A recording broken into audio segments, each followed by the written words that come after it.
c'est blackout direct.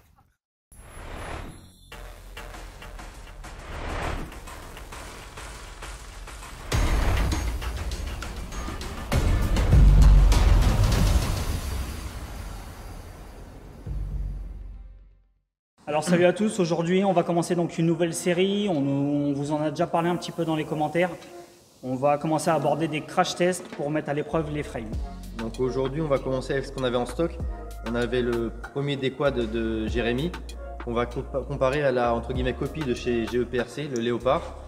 Donc on n'a pas encore de protocole réellement arrêté, réellement défini. Là on est sur un bandeau, donc on va essayer de trouver quelques obstacles de plus en plus difficiles. Donc a priori là il y a pas mal de vitres qu'on peut casser sans que ce soit gênant pour qui que ce soit. Donc on va commencer par essayer de traverser une vitre. Après on verra s'il y a du placo. On essaiera peut-être de faire tout bêtement de désarmer à une certaine hauteur. Le but c'est d'essayer de réussir à reproduire un crash assez similaire entre les deux. On ne pourra jamais avoir exactement la même chose, la même vitesse, pile poil la même hauteur. On va faire en sorte que ça s'en rapproche le maximum. Et comme ça on verra qui perd un bras en premier, qui casse quoi que ce soit. Et on vous dira ce qu'on en pense. Quoi qu'il en soit, pour le moment, pour avoir monté les deux frames et pour avoir volé l'Obsession, en ce qui concerne l'Obsession, j'ai trouvé les bras fragiles à l'époque quand je le volais. J'en ai cassé plusieurs et parfois sur des crashs vraiment basiques, des simples rebonds sur la terre ou quelque chose comme ça. Et après avoir monté le GEPRC, j'ai trouvé déjà le packaging beaucoup plus complet, malgré le prix 2 fois moins élevé. Et je le trouve aussi 2 fois plus robuste parce que les bras sont pris en sandwich, donc avec une plaque qu'on retrouve au-dessous en alu et la même en carbone au-dessus, donc qui fait donc pression pour maintenir les bras bien et augmenter donc la robustesse de ces derniers. Donc on va tout de suite passer aux essais et puis on vous laisse découvrir en même temps que nous ce qui va se passer.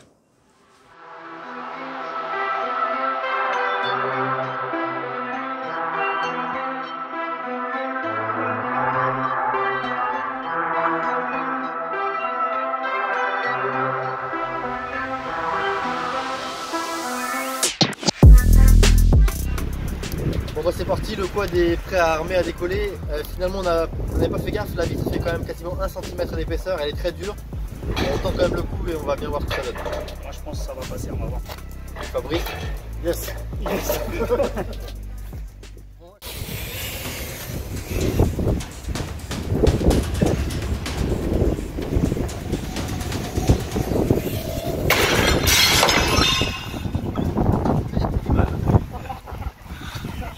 Ça c'est blackout direct.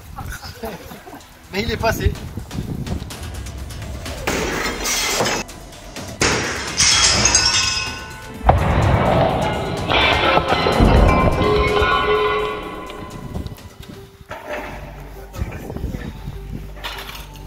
Il a bien rien cassé. Hein.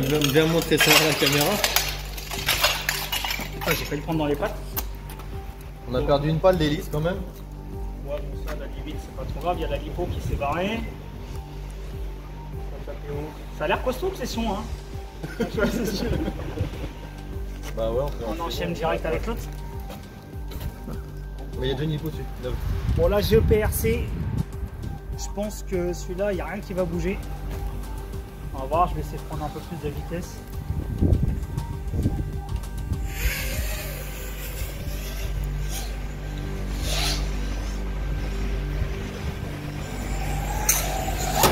Ah, j'ai fait faire côté.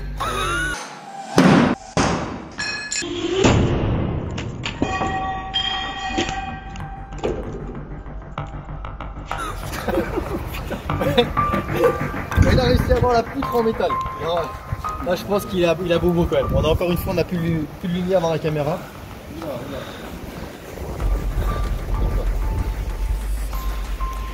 Oh, il n'y a plus une seule hélice.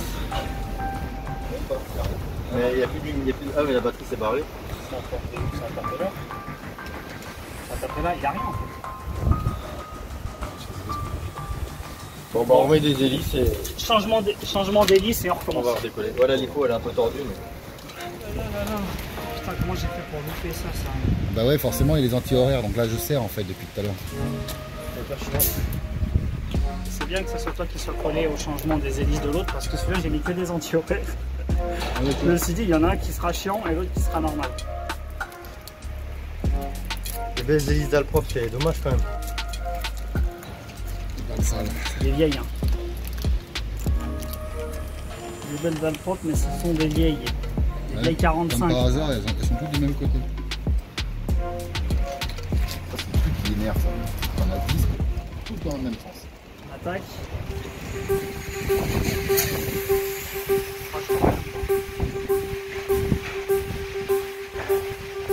Parce que c'est très très flou.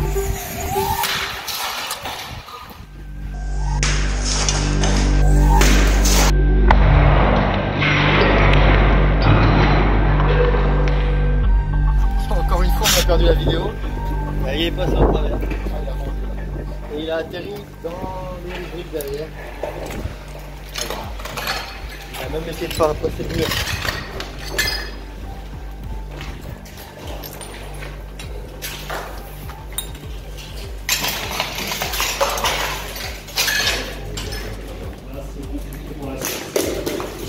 Qu'est-ce qui lui est arrivé? Ah, il y a la... oui. Bah, la frame en soi, elle est balèze, hein, franchement. Elle n'a pas bougé. Par contre, j'ai toutes les stacks avec les stacks en plastique qui se sont déboîtés. Ouais.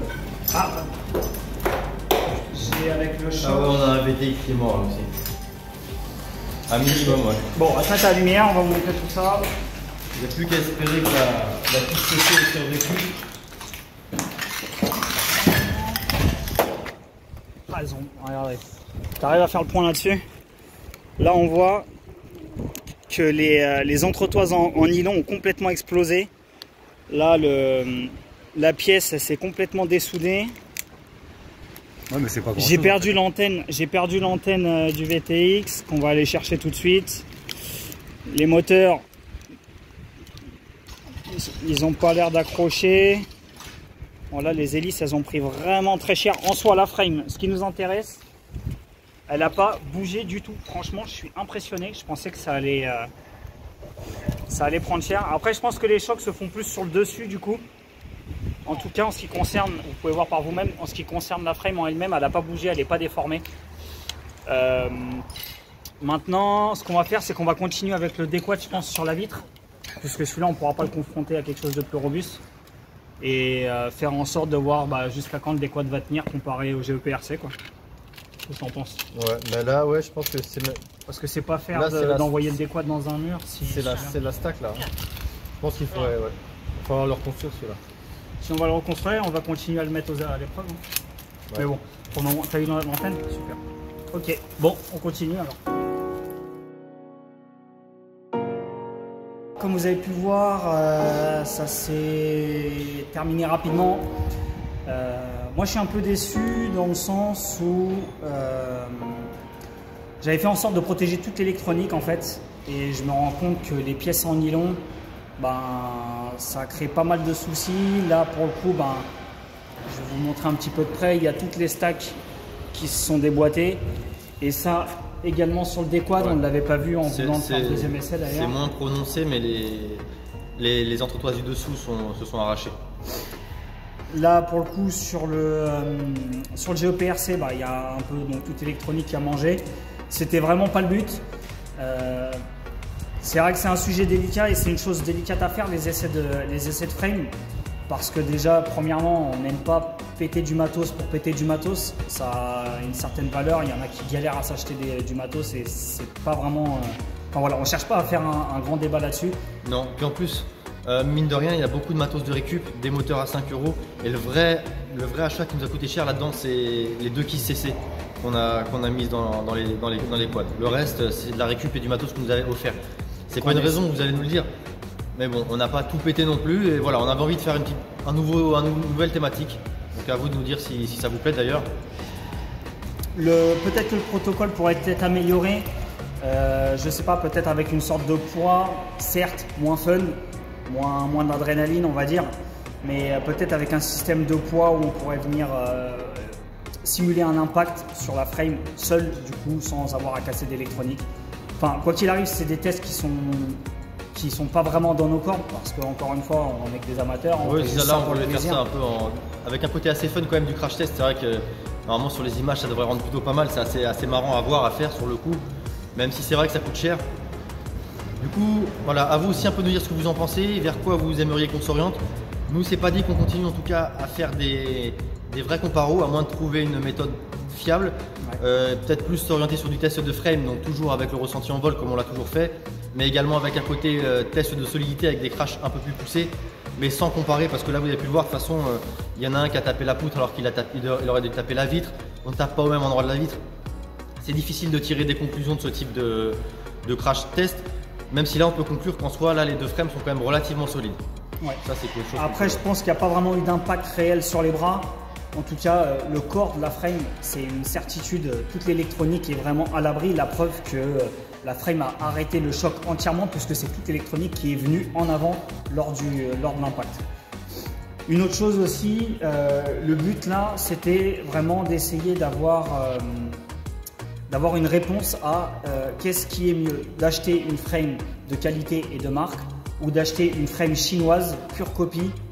On voulait vraiment savoir qu'est-ce qui était le plus robuste, qu'est-ce qui volait le mieux. En tout cas, en termes de sensation de vol, les deux sont identiques. Là, pour le coup, c'était des montages sur lesquels on n'a pas travaillé niveau PID et compagnie. Mais disons que le ressenti en vol est vraiment pareil. Il n'y a pas une qui a plus de vibrations que l'autre. Voilà, elles sont identiques. Et niveau solidité, ça a l'air de se suivre aussi. Malgré que pour moi, encore une fois, je pense que le GEPRC sur le long terme est donc plus solide et surtout moins cher. C'est bon pour toi? Ouais, moi j'ai rien à ajouter. Voilà, surtout on attend votre avis. N'hésitez pas à nous le dire dans les commentaires que ça vous plaise, que ça vous plaise pas. Enfin voilà, lâchez-vous, dites-nous ce que vous en pensez, ce que vous avez pensé de cette vidéo et ce que vous aimeriez qu'on fasse par la suite. Voilà, donc n'hésitez pas à enrichir ce test. Je pense que si on continue, ça sera surtout par rapport à vos commentaires, ce que vous avez envie de voir et de quelle façon surtout. Ouais, parce qu'en plus là on va faire un peu quand même, on mettra sur l'article dans le blog le bilan d'un point de vue casse et réparation. À mon avis ça va nous coûter cher, sachant qu'on a quand même déjà mis quand même un peu d'argent là-dedans. Enfin voilà, le tout c'est de faire vivre la chaîne et que ça vous plaise. C'est pas le but de faire de la vidéo et du crash pour du crash et se ruiner. C'est que ça convienne à tout le monde. Donc n'hésitez pas à lâcher des commentaires, partagez la vidéo si elle vous a plu, donnez des solutions pour les prochaines, sessions. Et puis du coup à la prochaine sur la chaîne. Ciao. Salut.